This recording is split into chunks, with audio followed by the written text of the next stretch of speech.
Сайн хүүхдүүдээ өнөөдөр бүгдээрээ зургийн тэмдэглэж би харж уншиж сурцгаая. Багшийнхаа үгийг хаалттай сонсоод зургаа сайн ажиглаад дагаад уншиж шүү хүүхдүүдээ. Зургийн тэмдэглэе. Дугуй хар дүрс дөрвөлжин тэмдгийн хаана вэ хүүхдүүдээ? Дээр нь.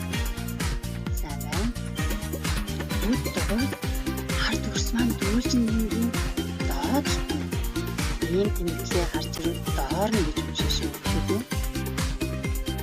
Одоо дугуй хар дүрс маань дөрвөлжин тэмдгийн дотор нь. Дугуй хар тэмдэг маань хажууд нь. Дугуй хар дүрс маань дөрвөлжин тэмдгийн артлаас жоохон цохисон харагдж байгаад ингэж харагдвал арт талд нь гэж уншаарай хүүхдүүдээ. Дугуй хар дүрс маань хоёр дөрвөлжин дүрсний дунд байна. Энэ бол зогсож байгаа хүн. Сууж байгаа хүн гэсэн зураг байна. Энэ унтаж байгаа хүн гэсэн зураг байна. Маань сэрж байгаа хүн гэсэн зураг.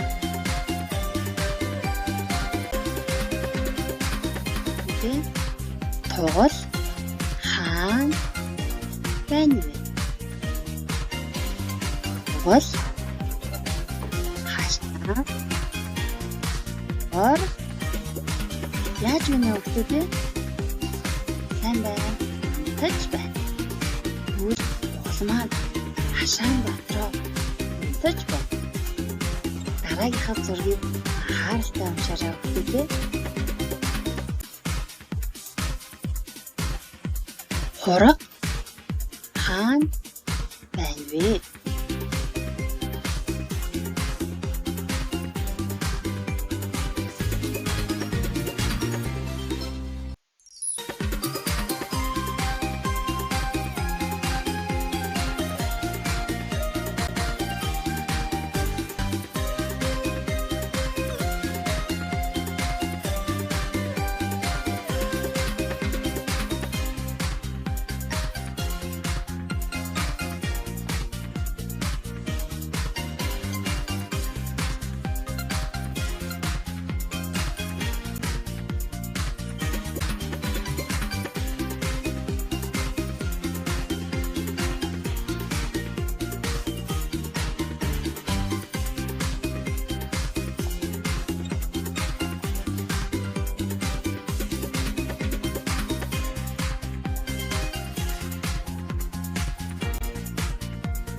Хичээлдээ идэвхтэй байсан хүүхдүүдтэй баярлалаа.